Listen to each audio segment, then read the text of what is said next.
Alors, je vous disais tout à l'heure que nous avions la joie, le plaisir d'accueillir, d'avoir parmi nous Monsieur Pelletier, le professeur Pelletier.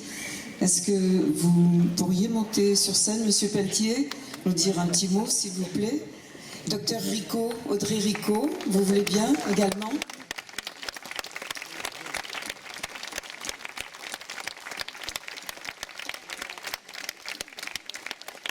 Bonsoir, je vous redis toute l'admiration que nous avons pour vous et comment vous remercie pour ce que vous faites pour nous tous. Merci, bravo. Vous pouvez nous dire quelques mots sur... Merci à vous tous, merci à Michel, merci aux artistes. C'est très important pour nous de sentir ce soutien, donc vraiment merci. Alors Michel voulait que nous vous parlions un petit peu de la sclérose en plaques, puisque vous êtes tous mobilisés contre elle. C'est une maladie acquise, ni héréditaire ni contagieuse, qui apparaît en général entre 20 et 30 ans, mais qui peut débuter dans l'enfance. C'est une maladie inflammatoire, donc, et pas, comme on pourrait le penser, dégénérative, au moins initialement, avec une réaction anormale du système immunitaire qui vient déclencher une réaction d'inflammation inappropriée dans le système nerveux, le cerveau et la moelle épinière, et donner des symptômes qui vont au départ s'améliorer puis s'installer au cours du temps si on n'arrive pas à interrompre le processus. Alors heureusement, on a beaucoup de traitements maintenant pour bloquer la maladie. Malheureusement, on n'arrive pas à bloquer toutes les composants de la maladie, donc on arrive à stabiliser un certain nombre de personnes pour qui la maladie ne bouge plus. Mais il y a encore un certain nombre de personnes trop importantes qui continuent à avoir des symptômes qui s'accentuent malgré les traitements. Donc on a encore beaucoup de progrès à faire pour mieux comprendre ce qui se passe et pouvoir faire ce qu'il faut pour que ça s'arrête. Voilà.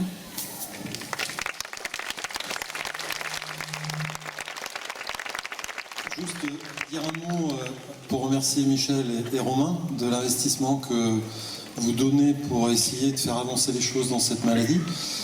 Alors, depuis quelques années, ce concert permet d'alimenter certains travaux de recherche qui sont faits notamment dans notre service et dans notre centre de recherche et a permis d'avancer dans la compréhension de certains mécanismes qui rentrent en jeu dans la maladie, notamment par l'IRM. Et vous nous avez aidé beaucoup à développer une technique d'IRM qui est pour l'instant une technique rare, puisque 4 ou 5 centres dans le monde sont capables de le faire, dont le nôtre. Et cet argent a permis d'avancer dans la compréhension de la maladie avec cette technique qu'on appelle l'IRM sodium. Et on est en train d'avoir des résultats qui, pour faire simple, va nous permettre de comprendre ce qui se passe au niveau du neurone. Cette fois-ci, c'est plus l'inflammation, c'est plus la myéline, mais de savoir pourquoi cette circuiterie électrique fonctionne mal et malheureusement est souvent responsable de ce qu'on peut voir ici pour certains d'entre vous, c'est-à-dire du fauteuil roulant. Donc merci encore pour l'investissement, merci encore pour le service et merci beaucoup pour la recherche. Merci à vous. Merci à vous.